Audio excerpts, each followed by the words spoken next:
Sure, with. I'm ready. I'm ready to go with All you. right, let's do it. All right, it's great to meet you. Thank you so much for taking a minute out today. I appreciate it.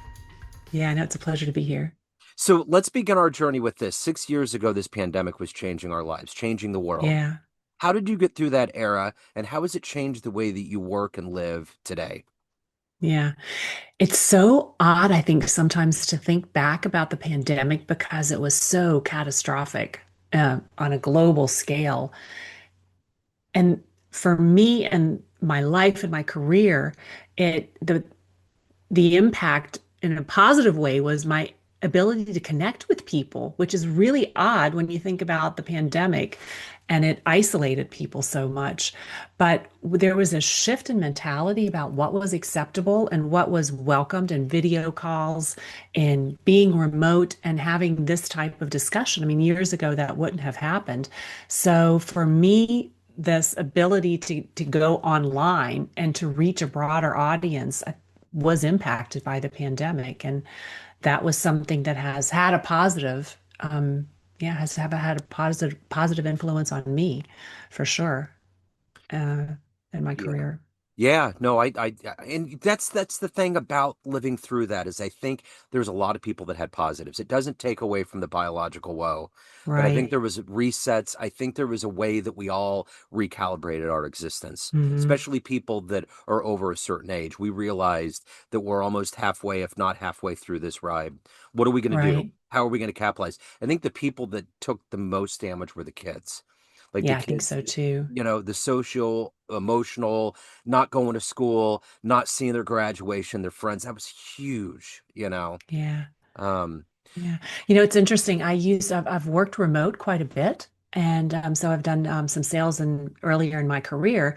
And I used to always just be you remember those the boxes in the middle of the conference room table, the microphones? yeah, So that was me. yeah. And so when I tell people, I'm like, oh, I'm really excited about this video aspect and the way that I'm able to connect with people because I never had that. I didn't have that.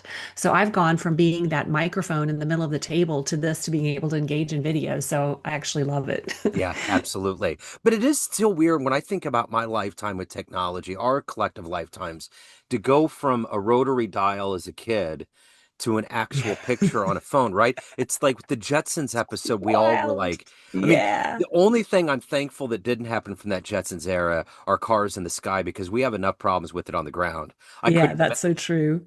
I so know. it, I know. I remember the biggest, one of the greatest things was getting a really, really long cord for the phone so oh I could yeah, go into the closet of course. and talk to my friends in private. Yeah, And now, I what a know. different world we're in. It's totally wild. So let's get into what you do on a daily basis as the queen of Mhm. reinvention. I'm going to put you in front of a Yeah. bunch of kids. It's career day. They're 12 Okay. years old and they want to know what you do for a living. How do you synthesize that and make it make sense to their brains? Okay. Well, so what I do is I help adults, and adults have this idea that success, or we've learned that is about stepping up a ladder and kind of climbing that. But what about if there's a different way to do things? And I help them look at different ways to do things. So if you take a test, everyone takes a test differently. Somebody that's an artist, or if you're a sports person, if you love art, whatever you have, you may take tests differently.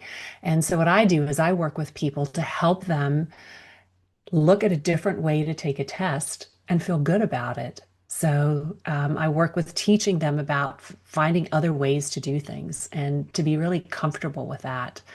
And I also support women in working on how they speak and how they show up and how they tell stories.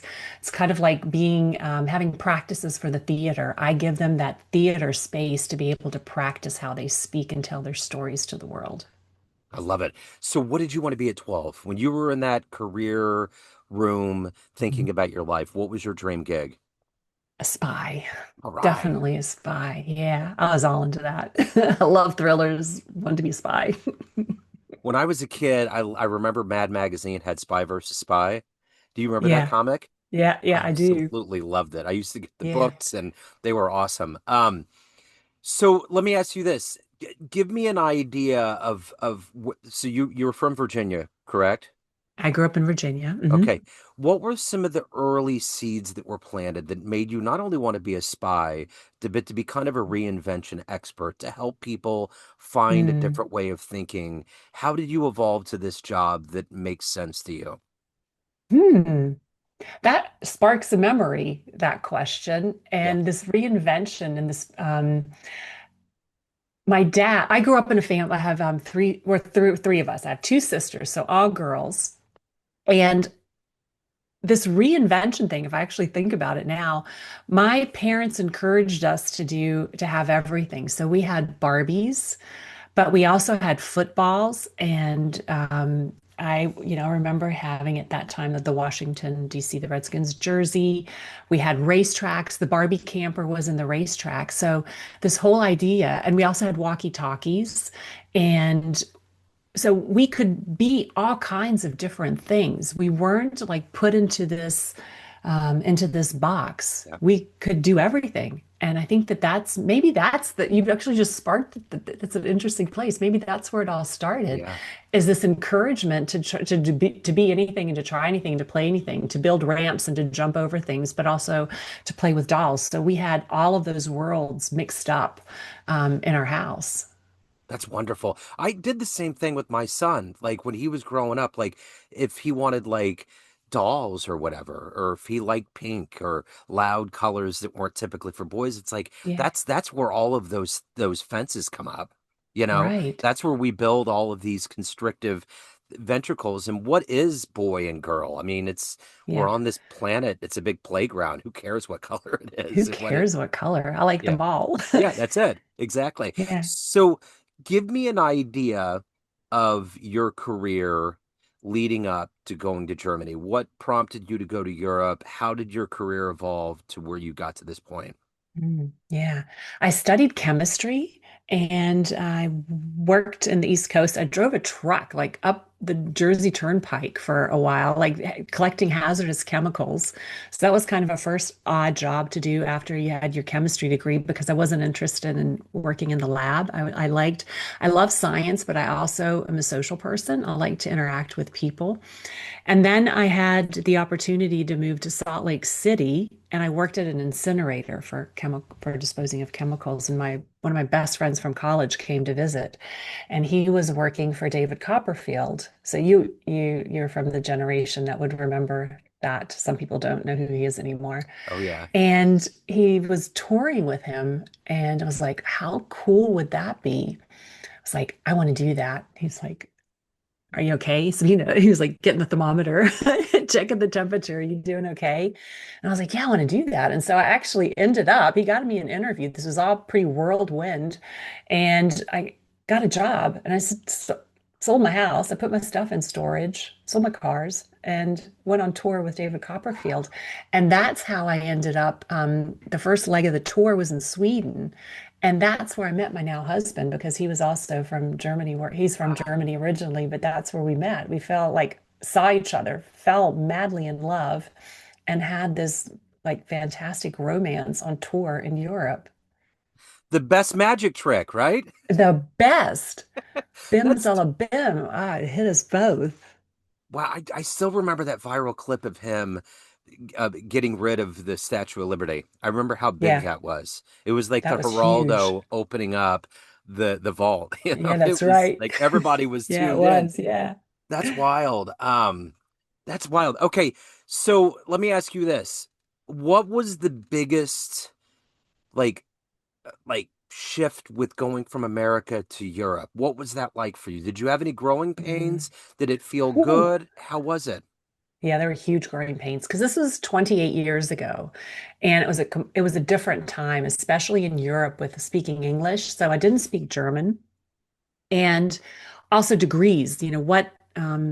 the way that the studies were seen differently here as well. So not speaking the language, not being understood was really difficult. I've always I've been successful in my life, and I'm able to engage with people, and I couldn't do that. And I think that that was the worst part for me, is not being able to have people see who I was, because you do that with language. And even when you're learning a language, you're limited. So your vocabulary is limited, the way that you articulate, the way that the emotion that you bring into a conversation is all in the words that you use. And I couldn't do that. So that was the most difficult thing. I couldn't be funny in German. I was like, oh, that was horrible. Like to Yeah. crack a joke, or to, to have a slight little, to make a fun comment. So it was a big struggle, and that took a long time to get to that level again. I And it was rough too, because I got rejections. I mean, I couldn't go on an interview. Yeah, I couldn't even sell myself in another language. And I was fortunate enough that I was introduced to someone that had studied, he did a postdoc in the States. And so he was able to interview me in English, and I got a job and I was able to stay. So that was, yeah, a pivotal moment for me. Yeah.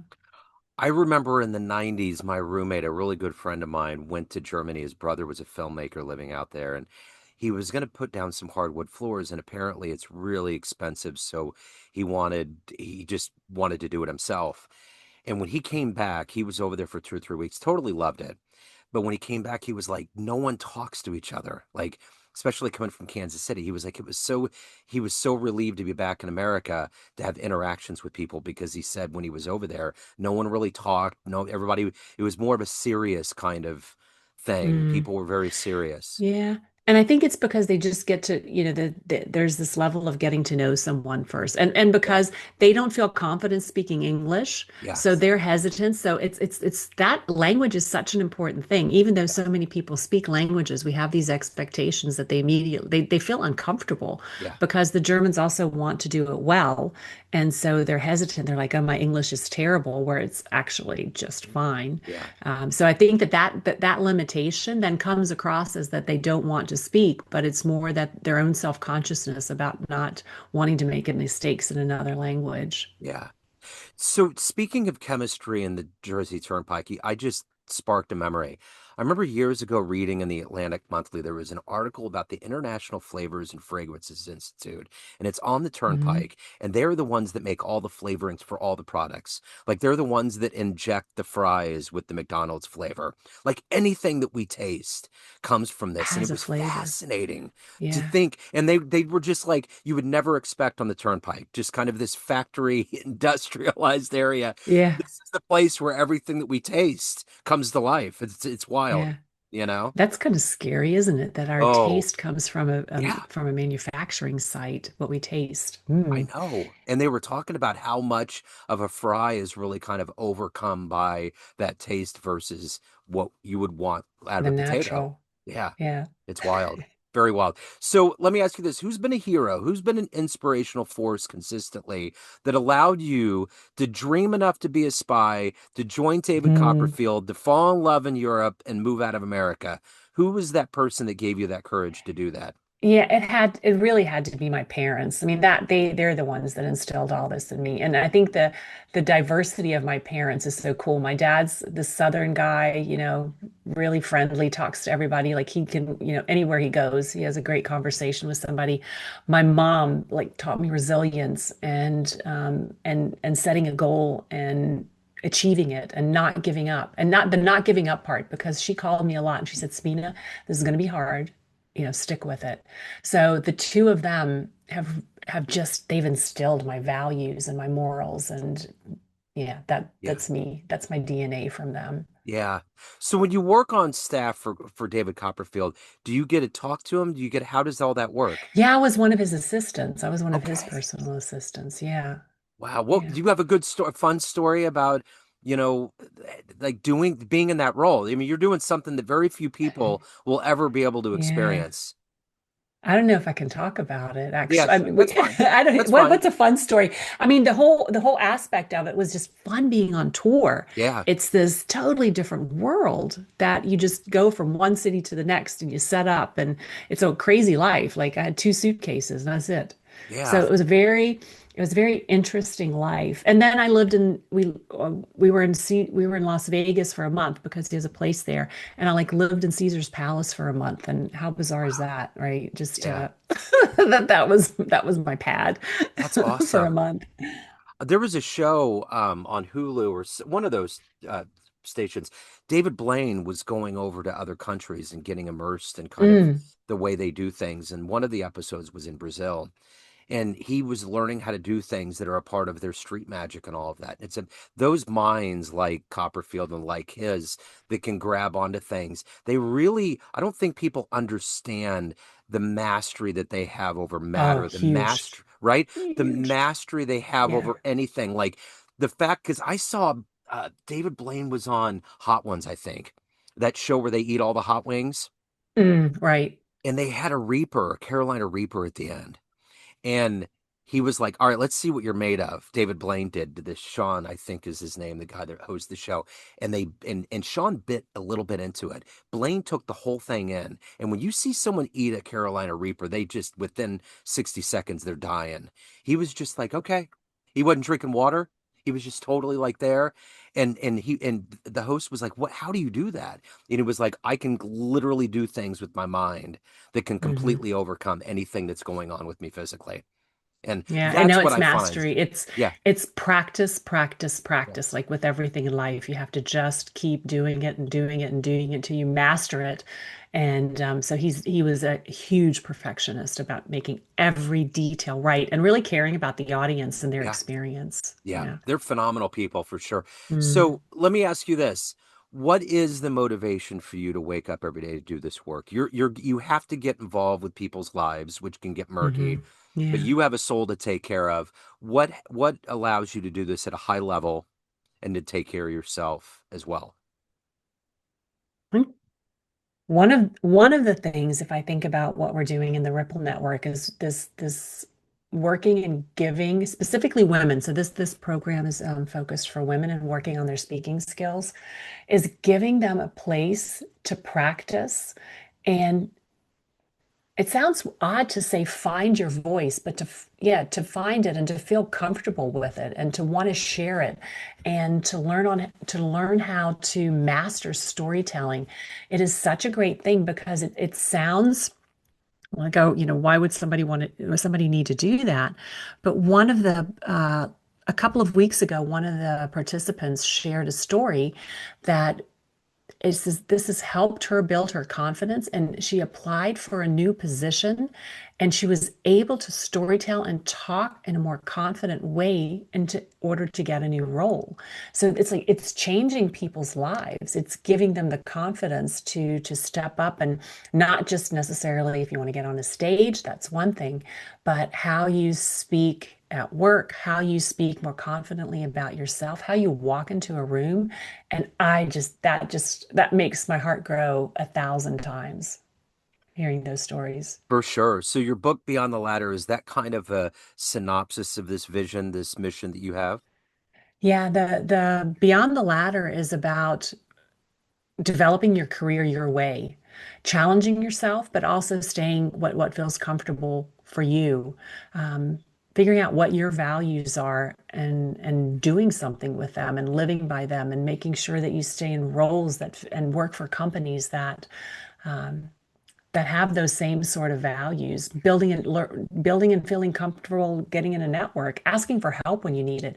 And again, these are some basic things, but we don't necessarily do all of those. So I've tried to put together a guide and chapters and stories too. Like I love stories, and I interviewed 36 women, and those stories are incorporated into the book. And they're women that there could be a colleague. They could, they're not the women that we see in media, but they're very relatable women that have shared stories and that have been successful and hopefully um, trigger a positive reaction also from other people that read it. So let's say you had a dream tonight. You walked into a room, the 18-year-old version of you is sitting in there next to a film Mm, projector, and you walk up and you click down on it, and the big drums start rolling, and it's a 60-second highlight reel of the life you've lived so far. Would that young mhm. version of you believe that the story has unfolded the way it has? No, I don't think so. No, I don't think so at all. I've I feel like I'm a late bloomer. I've done a lot of these things much later in life. And yeah, no, I don't think she would. I think that she may have seen things more restrictive than what I'm doing now. Yeah. So what's the nicest thing somebody's done for you? You know, to change the trajectory of our lives, there's these little Mm, moments. Sometimes it's with yeah. strangers, people that we never see again. What's one of the nicest things that somebody's done? Yeah. I talk a lot. My platform's called the Ripple Network. So I'm a big I love talking about ripples and the impact that they have on our in our lives. And the one of the stories that I share a lot is when I was in college, I asked, I worked at a restaurant in Maryville, Tennessee, and there was a couple that was running the restaurant, Tom and Ann Taylor. And one night we were really close as well. And so I sat there and I threw this question out and said, man, there has to be some rich person that could help me this last year in college, so only have to work here and not have this other job because I had to do my thesis. And Tom was like, well, how much money are you talking about? And he said, put a budget together and tell me. And I was like, all right, I'll do it. So I put this budget together and gave it to him. And he came back a couple of weeks later and he said, I found someone that wants to help you. So that has been the biggest impact in my life because it has instilled in me that we're not in this life alone. We have to ask for help, but we also have to give help. Yeah. And we have to, you know, and it doesn't have to be financial. And then that's one of the things that came, there's a whole story around this that I talk about in my Ripple talk is that it doesn't have to always be financial what we do for people. But to not just think about ourselves and to Yeah. think about the community around us and be there for people. And, people have given, have stretched out their helping hand to me. And I want to be sure to give a helping hand to others as well. So when you see the big word retirement in the sky, what do you think? Hmm. It's pretty far away. I don't see it yet. I think it's funny, my husband and I were talking about that over the weekend, and I don't know what that means. I think it means still doing things that are impactful. Yeah. Yeah. Yeah. So So of everything that you've done, accomplished, and evolved to at this point in your life, what are you the proudest of?